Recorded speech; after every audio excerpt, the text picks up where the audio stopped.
Hey, what's up, guys? It's Nadia Nakai, and this is my Hip Hop Essentials. Who is Nadia Nakai right now?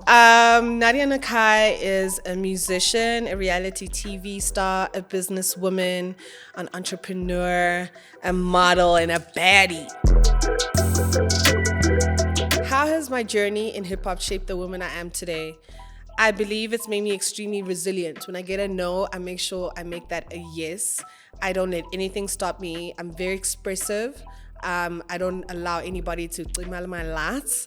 And I think I just believe in being an opinionated person, an outspoken person, and going for what I love. Even if I get a no 3 times, believe me, I'm gonna get a yes on the 4th. So, if I had to put my career in one sentence, what would it be? I think one word: longevity. Longevity is important for any artist, and I feel like I've been able to re-identify myself, expand, adapt with the times, and always kind of keep my name in the conversation. Even when I'm taking kind of a chilled year when it comes to music, I think I've always been able to keep my name in the spaces, and that's due to longevity, creating a brand name that's powerful, What is the proudest moment I've had on stage? It's every time I'm on a big stage. I'm so nervous before I get on stage. I'm always like, I'm going to mess up. I'm going to forget my lyrics. Oh my God, something's going to go wrong. The sound's going to bust. I don't know. So every time I finish a big performance, the most recent one was at Z Nation, I always feel like that's an accomplishment. And the fact that I still get nervous till this day just shows how much I care about it. I care about the performance. So that is definitely always an achievement every single time. What do I want to still prove about myself and to hip hop? Honestly, I feel like I'm at that stage in my career where I'm just doing things that make me happy. I'm not trying to prove.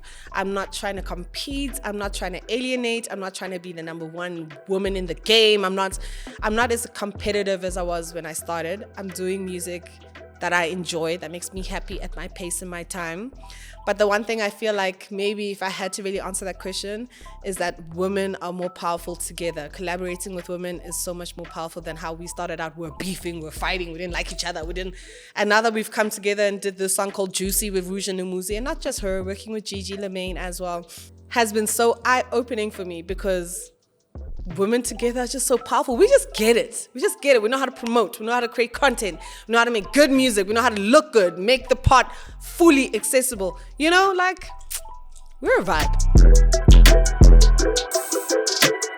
The most memorable or funny moment with AKA was all the time because he was a funny guy. To think of one specific one was when he always was playing PlayStation. It would be crazy because I'd be like, who's he arguing with? What's going on? Kanti, he's playing PlayStation by himself. He's just pissed off at the computer, at the PlayStation. Like, how can it be this serious? You would literally be like, fuck! Do it! In the house. And I'm just like, oh my God, what is happening? Kanti, it's FIFA. That was wild. Did Nadia Nakai get a BBL? I don't know. Did I? Is Nadia currently dating? No, I'm not currently dating, but I mean, I'm always down for a good time. If I want to go out for lunch with somebody, I will. If I want to get flown out to a different country, I will. But committing myself to anybody right now, I don't think so. No.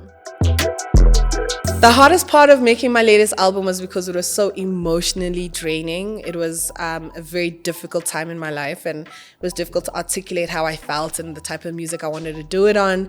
But it was also so exhilarating and so freeing at the same time. And I also felt the most loved and supported because everybody just came through, rallied behind me, from the producers to the writers to the sessionists to everybody. So yeah, this album is very special to me. Who shot their shot first, Keenan or Nadia? It was definitely Keenan. I mean, come on. He was super mega. Hello. Who's going to approach super mega? Come on. It's a girl. Be serious. Would I date another rapper? If yes, who? I would not date another rapper. I would not date anybody in the industry ever again. Purely of the fact that I've always been like, everyone makes fun of me of how, oh, Nadia, you always TikTok girlfriend, you want to do TikToks with your boyfriend, but I never want to do that again. I want to have a very private relationship. I don't want it to be public because if he had to die, That experience was terrible for me. I didn't like having to explain my pain to strangers at the airport. So no, I don't want to explain nonsense to people on social media. So no, I'll never date a rapper. I'll never date a DJ. I'll never date anybody that's like in the public eye. For me, no. I want to see who's filming at the back. Like, what are y'all doing? Who's in production at the back? You know, I still want to deal with people in the industry because that's how I resonate and like connect with people. But it has to be somebody at the back. Explain the story about my stolen V-Class. Yo, babes, my car got stolen. It was taken to Durban. It is so crazy. I trusted somebody that I realized I shouldn't have trusted, which really broke my heart because I really trusted this person like a family member. And obviously I handed over my vehicle to them, and then they were renting out the V-Class when I wasn't using it for work. And all of a sudden my car got stolen. He rented out to people that weren't supposed to, or weren't giving authentic paperwork or something, and took my car and vied with it. Then they sold it to a doctor in Durban. It was a crazy situation. I had to get like SWAT to literally go and get my car. We had to retrieve it from the doctor's house because he bought it thinking legit, he got papers, everything was pashash. Kanti, no, it was definitely still in my name. That whole thing was very traumatic. That whole thing was very like traumatic. Like, no. These are my 5 essentials that I can't live without. So my phone is definitely an essential. Before you see a message from somebody, my phone is very much an essential. I work and do everything from here. I don't even have a laptop, guys. I do like all my signing of documents, everything on my phone. So this is a highly essential item. My next essential item are my beats. Yeah, let's go to the studio and drop some beats. You know, on my Beats headphones. I always want to have them on me just in case, like if I'm catching a flight, always with me. But if like I am on set and you know it's a hurry up and wait situation, I want to be able to listen to my music. I want to be able to take calls because it's actually really amazing. It reads text messages to you as well. So when I get a WhatsApp, it says from WhatsApp, Pinle Matroshe says, what time are you landing, bitch? Another essential is always having a fragrance in my bag. Like, I always want to smell good. When somebody says, oh my God, Nadia, you smell so good, I feel like that's the highest compliment, like to a point where I probably drenched myself in this perfume. This is Symphony from Louis Vuitton, but I mean, there's a whole bunch of fragrances that are like, I got this at the airport in Paris. And yeah, so perfume, always essential, like constantly. Another essential for me is Zazas. Zazas, whatever Zazas there are, the bigger the better. I love my glasses because honestly, one, sometimes I just want to scope the room without people seeing my eyes looking at them. You know, like just put the glasses on, you can just watch people and just like, I don't know why that girl's wearing them shoes, you know? And then also airport vibes, Zazas, because it's just like, it's funny, you think people are not going to notice you Zazas, but kind of the opposite. Like people notice you when you're wearing glasses. But anyway, we're out here with the glasses. And then the other essential is definitely my Naked Without products. So I've got my Naked, it's very dirty, don't mind me. It's in my bag, it's an essential, you can see how, it's an essential, you can see how I use it. So I've got my concealer and I've got my powder because like when you're wearing glasses, it puts marks on your nose and you want to be able to still look fresh wherever you go. So I always go in with my concealer and then I go over it with my powder to just make it smooth again, especially with the sunglasses though. Always have your Naked Withouts in the bag. Another essential is hand lotion. No one wants to see ashy hands wherever you go. So, always have lotion in my bag. And another essential of mine is my camera. If I don't have it on me, I have somebody that has a camera on them. I am super into creating content and making sure the content is looking crispy clean all the time. So I've always got my Sony, or somebody has like a Canon or Sony around me. Content is king. And these are 5 funny facts about Nadia Nakai. A funny mistake that I've made on stage or studio, honestly, it's not funny, it just annoys me sometimes. It's definitely on stage. When I know like what my set list is, then I forget a song, then I get off stage and I'm like, oh my God, Carlos, I forgot to do like I do.